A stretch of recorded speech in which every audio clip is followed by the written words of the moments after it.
የዓለም አትሌቲክስ የ2022 የፕላኔታችን 10ን የ1500 ሜትር ምርጥ አትሌቶች ይፋ አደረገ።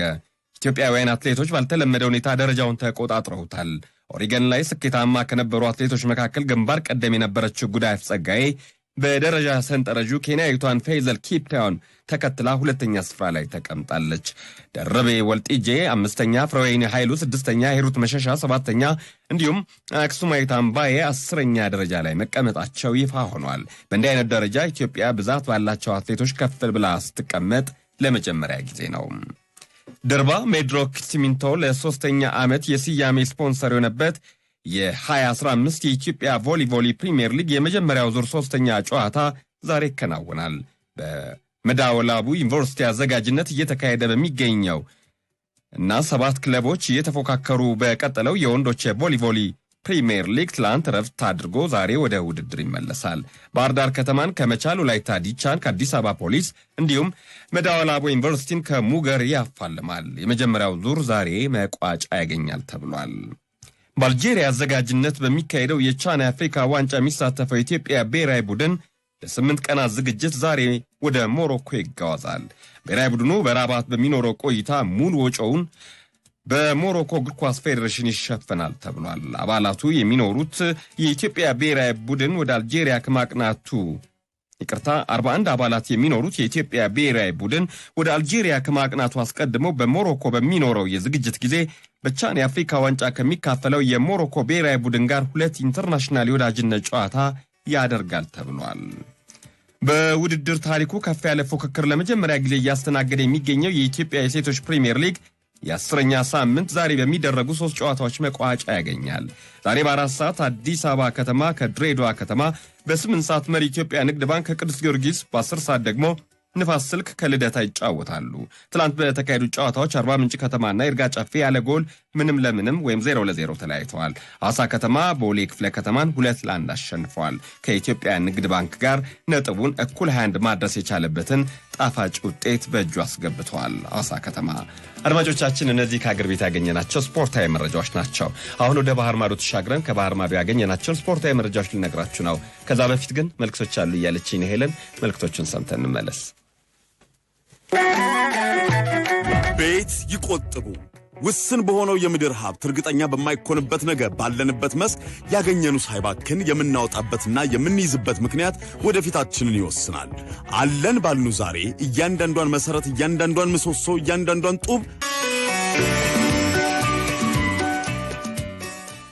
አድማጮቻችን ከአገር ቤት ያገኘናቸውን ስፖርታዊ መረጃዎች ነበር ቀደም ብዬ ነገርኳችሁ። አሁን ደግሞ ወደ ባህር ማዶ ተሻግረን ከባህር ማዶ ያገኘናቸውን ስፖርታዊ መረጃዎች ነግራችኋለሁ።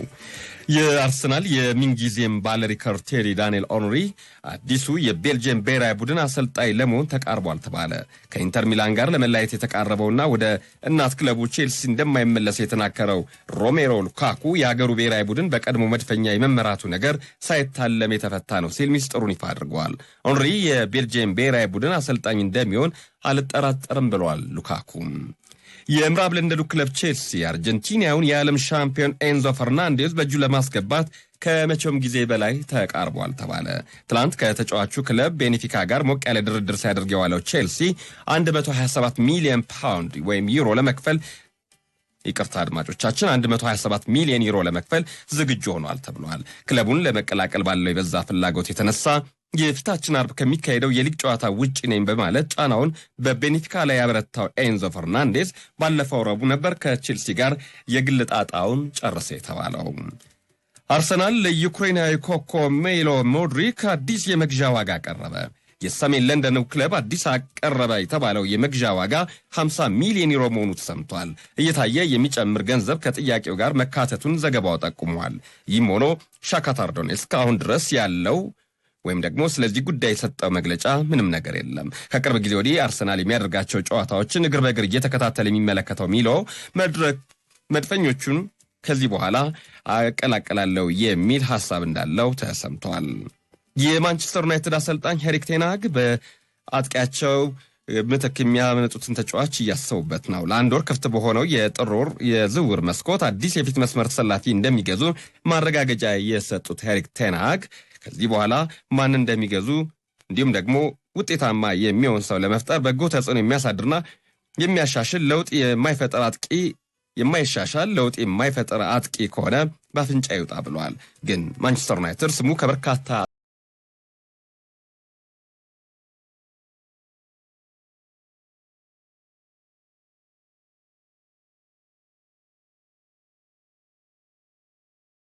እያዳመጣችሁ የምትገኙት ከሸገር ማለዳ ለዕለተ ሮብ ያዝናቸውን አጫጭር ስፖርታዊ መረጃዎች ናቸው። እነዚህን ስፖርታዊ መረጃዎች ባልደረባችን ጥሩነህ ካሳን ያዘጋጃቸው ሙሃ ለስላሳ መጠጦች ኢንዱስትሪ አክሲዮን ማህበር ደግሞ መረጃዎቹን እንድታዳምጡ ጋብዟቸዋል። አሁንም ከባህር ማዶ ያገኘናቸው ስፖርታዊ መረጃዎች ይቀጥላሉ። ግን ሄለን አንድ መልእክት አለ እያለች ነው። መልእክት እንስማ።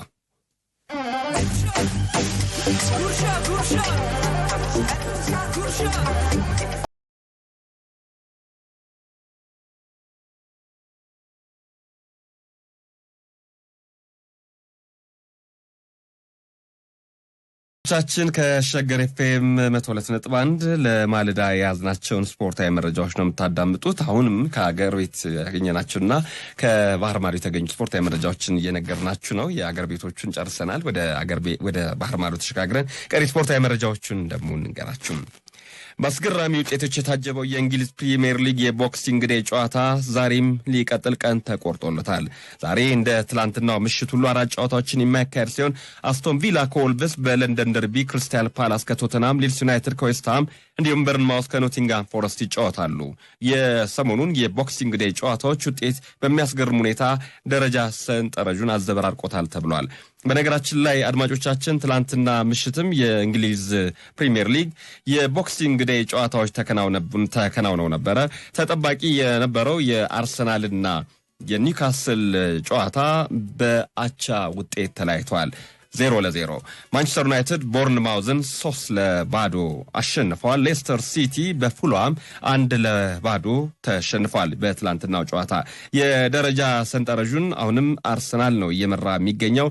ማንቸስተር ሲቲና ቼልሲ ነገ ምሽት ነው ተስተካካይ ጨዋታቸውን ወይም የቦክሲንግ ዴይ መርሃ ግብራቸውን የሚያከናውኑት። አድማጮቻችን ወደ ቀሪ ስፖርታዊ መረጃዎቻችን አሁንም እንቀጥላለን። አብራችሁ እንድትሆኑ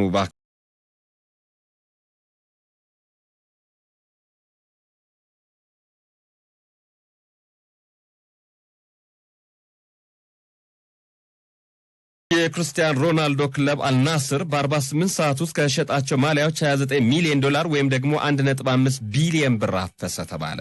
በሚያስገርም ሁኔታ ክለቡ ከሸጣቸው 250 ሺህ የክርስቲያኖ ሮናልዶ 7 ቁጥር ማሊያዎች ይህን ያህል ከፍ ያለ ገንዘብ ሲያገኝ የመጀመሪያው ነው። ኒውካስል ዘንድሮ በአውሮፓ ሻምፒየንስ ሊግ ተሳታፊ የሚያደርገውን ትኬት ከቆረጠ ሮናልዶ በውሰት ወደ ኒውካስል መጥቶ ሻምፒየንስ ሊግ ሊጫወት ከስምምነት ላይ የደረሱበት ሁኔታ እንዳለም ተገልጿል።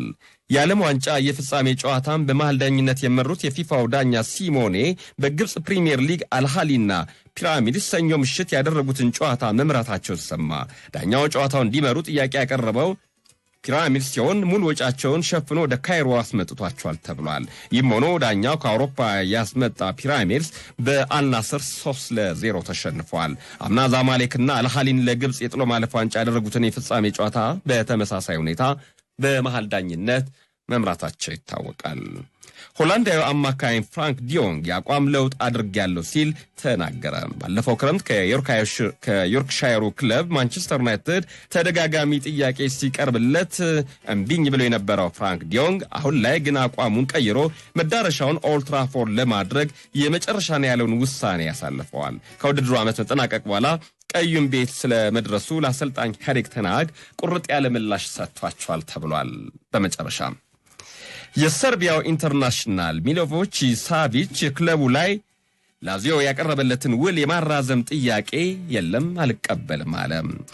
ሳቪች ጥያቄውን ውድቅ ያደረገው ከሚፈልጉት ክለቦች መካከል አንዳቸውን የመቀላቀል ከፍ ያለ ፍላጎት ያለው በመሆኑ ነው ተብሏል። የእንግሊዙ አርሰናልና የጣሊያኑ ጁቬንቱስ ዋነኛ ፈላጊዎቹ መሆናቸው ሰምቷል። በዚህም መቀመጫውን ሮም ያደረገው ላዚዮ ረዥሙን የመሃል ተጫዋች ውሉን ከማለቁ በፊት ለመሸጥ ይገደዳል ተብሏል። አድማጮቻችን እነዚህ ለዚህ ሰዓት ያዝናቸው ስፖርታዊ መረጃዎች ናቸው። እነዚህን ስፖርታዊ መረጃዎች በስፋትና ከአዳዲስ ስፖርታዊ መረጃዎች ጋር ባልደረባችን አበበ ግዳይ ከ4 እስከ 6 ሰዓት ይጠብቃቸዋል።